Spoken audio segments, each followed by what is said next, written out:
Good morning, Baton Rouge. You're listening to 91.1 KLSU. My name is Kiara Evans, News Director of KLSU News, and I am proud to announce a new segment called Good Morning Baton Rouge. Within this segment, you'll hear pieces from our reporters that will keep you informed, engaged, and connected to your community. As we step into a new spring season, we are proud to share with you a project we've developed throughout February in honor of Black History Month. Come with us as we take you through the years of Black history in Baton Rouge, beginning in 1914.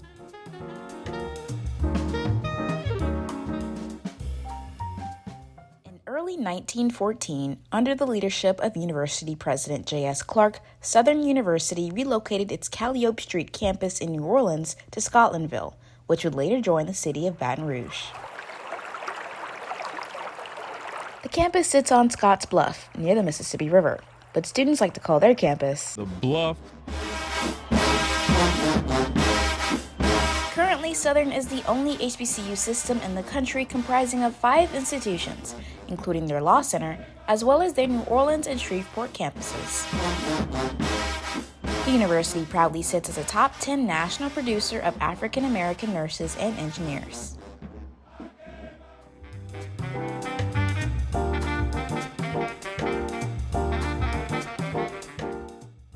As you may or may not know, a new Black History Museum is appearing in your town. Reporter Ever Cardell is here to tell you about the historic Lincoln Theater.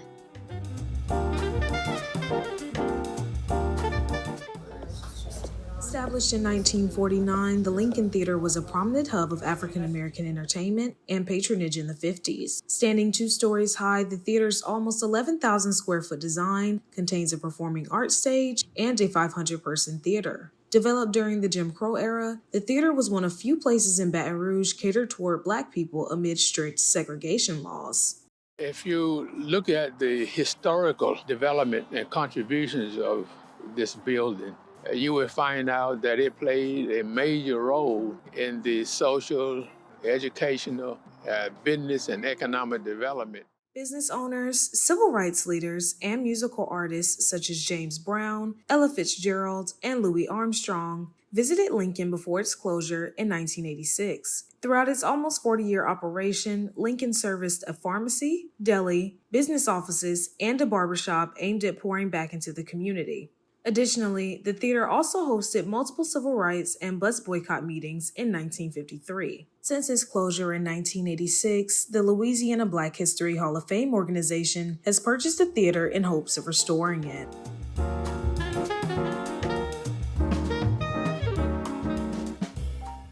KLSU proudly graces your airwaves live on LSU's campus. That said, we couldn't cover Black history without talking about the series of events that occurred on our own campus. Here is reporter Anna Catherine Slayton.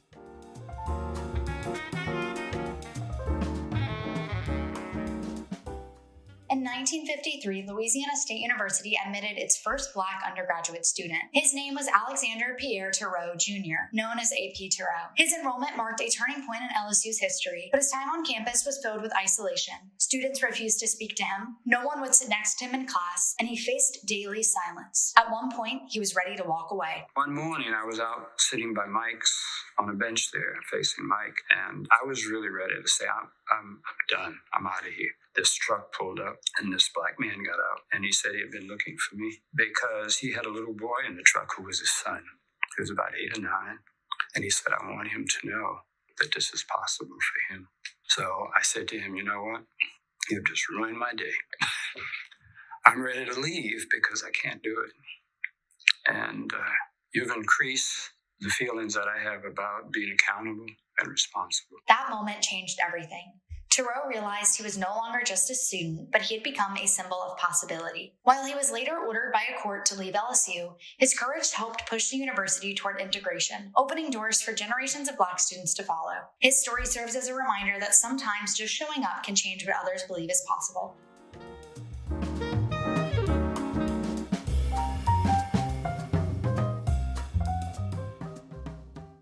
Taking the city bus is a simple task that many don't think twice about. But 70 years ago, that wasn't the case for everybody.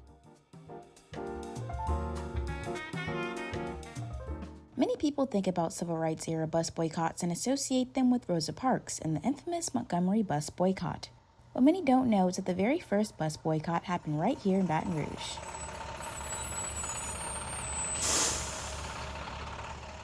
In 1950, the Baton Rouge City Council revoked the licenses of dozens of Black-owned bus companies to eliminate the competition for their white competitors.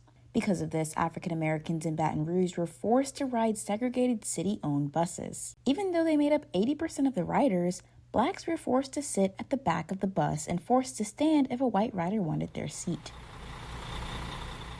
3 years later, in the summer of 1953, Black community leaders in the local NAACP formed the United Defense League to protest bus segregation. At a mass meeting held at McKinley High School, they urged Black riders to boycott city buses. Knock on somebody's door all night if it takes it. Don't go home.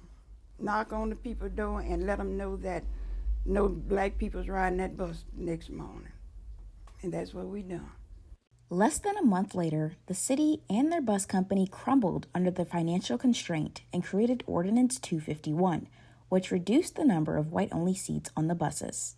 While the boycott didn't end segregation on buses in Baton Rouge, it showed the nation that organized boycotts and protests could be effective. This event directly inspired Dr. Martin Luther King Jr. and Rosa Parks to perform their own boycott in Montgomery, Alabama, 2 years later.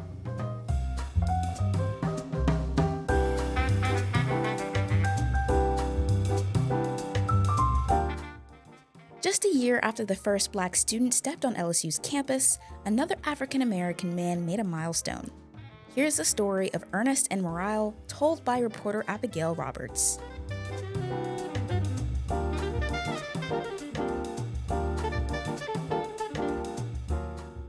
The 80s might be the turning point for American cities if we can influence the Reagan administration in a positive direction.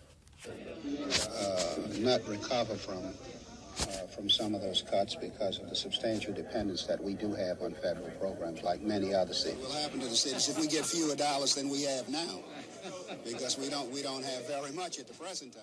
The voice you have just heard is the voice of Ernest Nathan Morial, better known as Dutch. Morial, a native-born New Orleanian, defied the odds when he won the mayoral vote for New Orleans in 1977, making him the first African-American mayor in New Orleans history.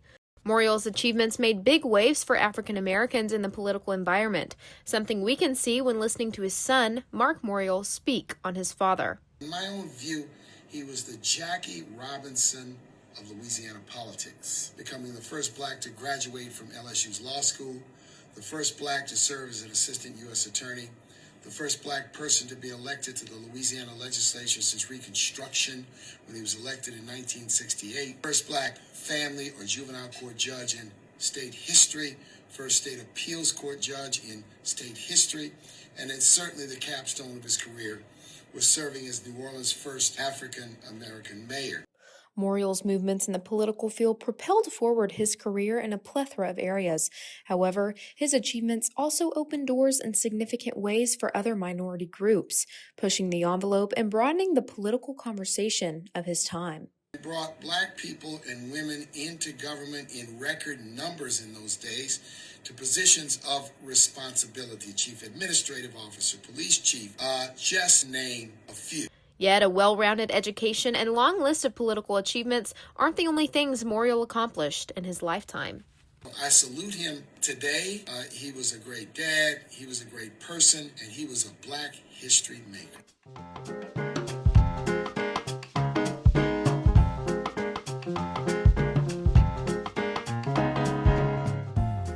Nowadays, people learn about the Brown versus Board of Education case and assume schools across the nation magically remove the race barrier. Reporter Mackenzie Holderbein explains how this couldn't be further from the truth.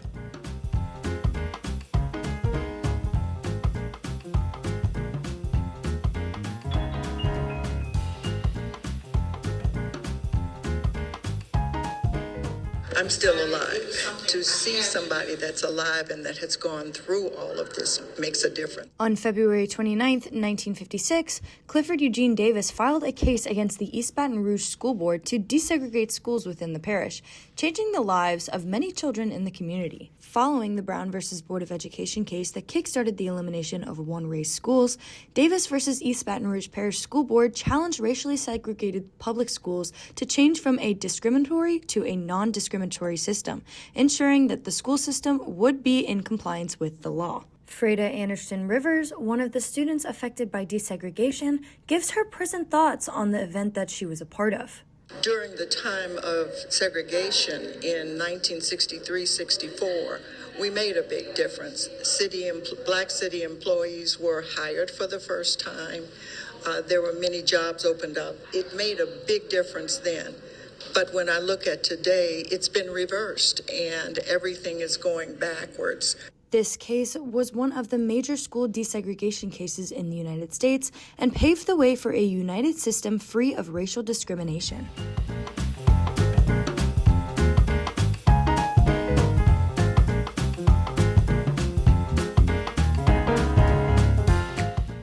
Sit-ins were an influential piece of the civil rights era, and several brave Southern students were no strangers to the act. Here's reporter Ever Cordell to tell their story.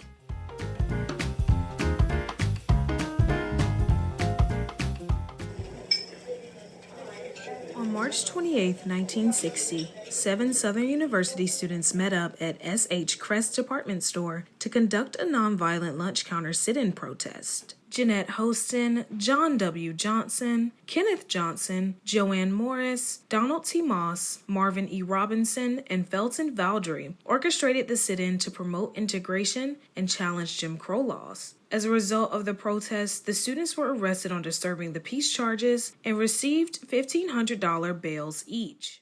And while sitting at that counter, I was completely wet with perspiration. That's exactly how afraid I was. But we had to do what we had to do, and here we were. The waitress, of course, refused to serve us, the white waitress, and told us to move around to the other side, etc. It's been 25 years, and I can't remember all the detail, but I do remember the black waitress from the colored side came around, and she scolded us and told us that we had no business there, and we were the type of people who were causing trouble for everybody, and that we were, quote, showing out, end quote. Well, we didn't leave. The police came, and I was pretty happy to see them. They took us to jail. We were bailed out the night before, the same night. However, their efforts encouraged 2 other groups of Southern students to organize nonviolent protests at the Greyhound bus station and Sitman's drugstore the following day. Those students were arrested as well and subsequently prompted a march to the Louisiana Capitol on March 30th, causing a total of 16 students to be arrested and charged between the 3-day string of protests. These boycotts resulted in the 1961 Garner v. Louisiana landmark case, which decided that it was not legal for the state to convict the students for protesting peacefully under the Disturbing the Peace laws. Eventually, lunch counters in Baton Rouge desegregated in 1963.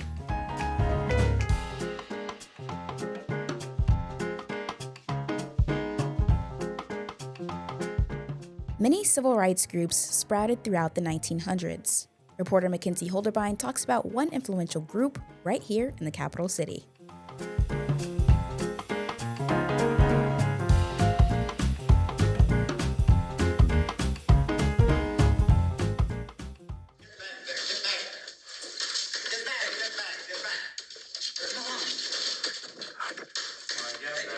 May 4th of 1961 began what is known as Freedom Rides, from Washington, D.C. to the Deep South, heading for New Orleans. Activists were faced with resilience and violence from white mobs as riders on buses attempted to challenge the state's non-enforcement of the Supreme Court's decision to ban segregation on interstate bus terminals and on buses. The Congress of Racial Equality, known as CORE, was a group of activists, both black and white, led by James Farmer. In order to understand how any Negro feels under segregation, you have to realize that From the time of infancy, he has it pounded into him that he's not as good as other people. There are things he cannot do. Don't do this, you can't do this, you can't do the other. It builds into a man a feeling of inferiority, a feeling of frustration, a feeling of resentment. These riots brought national attention to Southern violations of the law and mobilized the civil rights movement.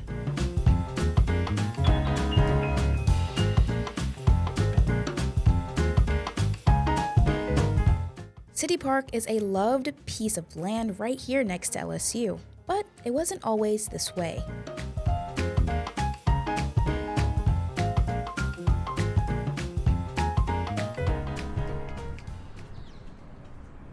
Today, the entrance of Baton Rouge's City Park Golf Course is nothing more than a well-maintained patch of grass. But 60 years ago, that patch of grass was a large, bustling, city-owned pool. In the 1920s, the city set out to turn a massive swamp into a recreational oasis. This would include a public pool, golf course, a small zoo, and the LSU Lakes. The pool opened in 1928, and being the only public pool in the city, it was enjoyed by many Baton Rouge residents. The only requirement for entry was being white. Jim Crow laws forbade black residents from using public pools, so many of them found themselves cooling off in public waterways. Besides the imminent danger of snakes and alligators, many black children were swept away by strong currents. In response to these drownings, Black Reverend Willie K. Brooks created the United Negro Recreation Association in 1945, and he set out to create a pool for the African American community. And just 2 years later, Brooks Park Pool opened and began serving Baton Rouge's black residents. The facility remains in use till this day. As for the City Park Pool, it met its demise in 1963. In July of that year, over 30 African Americans staged a swim-in to protest the white-only space. Within that 30 was Baton Rouge activist Pearl George. And my mama says, maybe your children, or somebody might swim in that pool. Maybe not you. I said, Mama, I'm going to the city park one day. I said, I'm going to swim in that pool. The protesters were met by officers at the front gate, and things quickly turned violent. Some of the protesters were arrested and charged with disturbing the peace and battery. Some were sentenced to fines and others jail time. The following year, the U.S. District Court ruled that there was no obligation for the city parish to provide or operate recreational facilities. But if they do, it cannot be segregated. In response, BREC shut down all of their public pools. Some reopened gradually over the years, but City Park remained closed until 1990 when it was filled with dirt. Today, visitors blissfully stroll the park, unaware of the painful history hidden below the surface.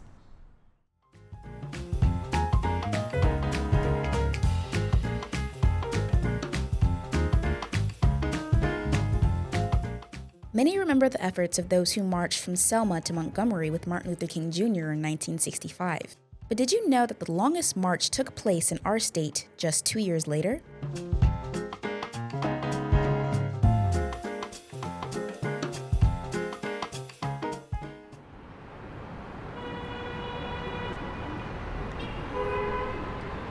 While you'll hear many complain about walking downtown in the unforgiving summer heat, one group kept their head held high. What do you want to see? Say it again! Say it again! 106 miles. That's how far A.Z. Young, Robert Hicks, Gail Jenkins, and many others walked for their freedom. In 1967, the activists decided to march from Bogalusa to Baton Rouge to present a list of grievances to Governor John McKeithen. The march started with just 25 participants. By the time they reached Baton Rouge 10 days later, the number grew to 600. At the request of the march leaders, thousands of National Guardsmen and police officers followed the marchers to ensure their safety from violent segregationists. As they passed the city of Satsuma, a violent white supremacist group broke through the police barrier and attacked the marchers. Then one white fellow ran up and grabbed me by the collar with a blackjack in his hand and pulled me out of the line, screaming, "Come on out of there, you! Come on out of there," raising the blackjack.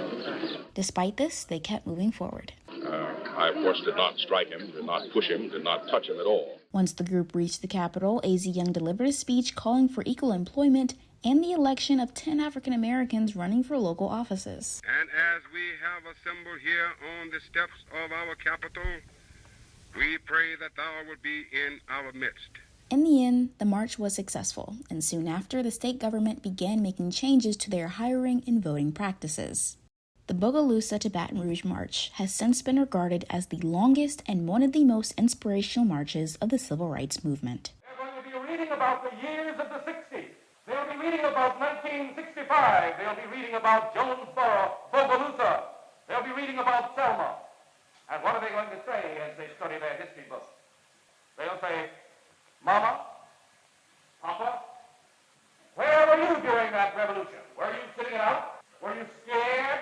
Or were you with the people who were marching and fighting for freedom?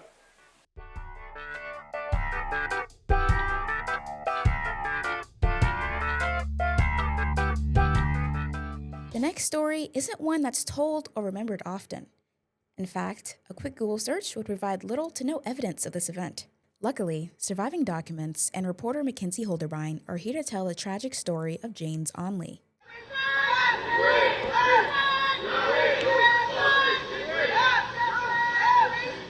In July of 1969, 17-year-old James Onley was shot and killed by Baton Rouge police officer Ray Breaux, an event in which sparked an uproar of protests and riots in the downtown area and South Baton Rouge. Local civil rights activists, alongside the NAACP, led these protests after Officer Breaux was cleared of any wrongdoing for the incident. This only fueled the fire for activists and grew long-standing tensions between black residents and law enforcement. Governor at the time, John McKeithen, deployed 500 National Guard troops to restore order, and a citywide curfew of 7:30 p.m. was set for several days. The shootings and protestings became a flashpoint in Baton Rouge civil rights history. Not only did it bring support for the local NAACP chapters, but it also brought attention to the problematic willingness of the city and state officials to use military force in response to racial issues.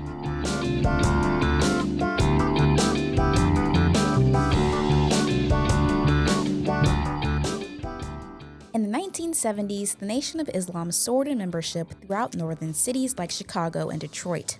In the South, they frequently held movements and protests. Baton Rouge was no exception.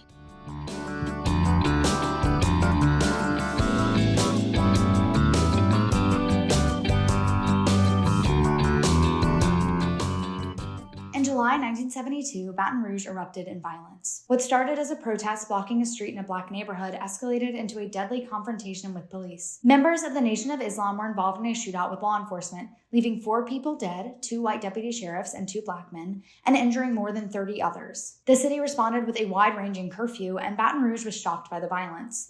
So it's not as good as the city officials painted then, the race relations? No. What is the problem? Well, the problem is, I guess, police brutality and discrimination and lack of jobs. They spoke of money. Good homes, you know. I mean, there are certain places where black people can buy homes here in Baton Rouge. The riots were not just about one incident. They reflected years of systemic inequality, from restricted housing to limited economic opportunities to policing that targeted black communities. The events of 1972 remain a stark reminder that social and racial tension, if unaddressed, can escalate into tragedy.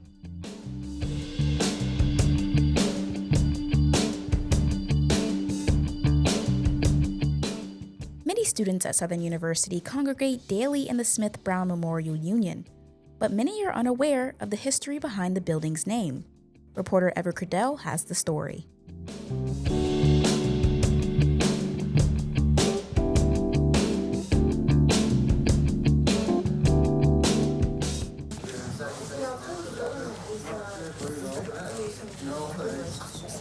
On November 16, 1972, Southern University students Denver Smith and Leonard Brown were shot and killed by law enforcement following student protests over resource distribution. The student protests were specifically about a lack of monetary resources in comparison to their white counterparts at Louisiana State University, located just across town. The protesters were met with law enforcement, resulting in 4 students being arrested. Having heard about the arrests, students gathered to ask the university president for assistance in getting them released. Local law enforcement returned to the university following the gathering with military-grade weapons due to an anonymous call they received, falsely claiming that the president was taken hostage. On that specific day, my uncle was on a commuter bus traveling from New Roads to the Baton Rouge campus, and he was not actively participating in the protests at that moment. However, my Aunt Josephine, his sister, was here. She was in or near the administration building. He left the bus knowing she was there, came to look for her, left his belongings there, and he never made it back. Both Smith and Brown were caught in the crossfire as bystanders. The following year, Southern lent their last names to the student union. In addition to the Smith-Brown Student Union, the university also placed a memorial on campus and established a scholarship foundation in 2019.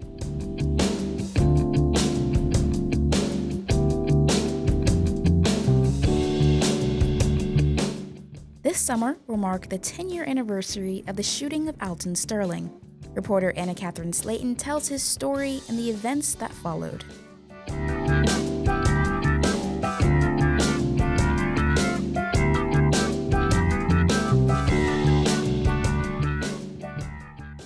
In July 2016, Alton Sterling, a 37-year-old black man, was shot and killed by police officers outside of a convenience store in Baton Rouge. The incident, captured on video by bystanders, sparked a national outrage and intense debate over policing, race, and justice in America. Communities across the country held vigils and protests calling for accountability and changes in police practices. I'm Quinietta McMillan. I'm the mother of Alton Sterling's oldest son.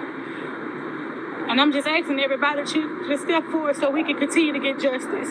Because it can't stop right here. We deserve it. If nobody else, we deserve it. Her words reflect the frustration and resolve of communities demanding change and accountability. The killing of Alton Sterling remains a stark reminder of the ongoing struggle for equal treatment and justice in America.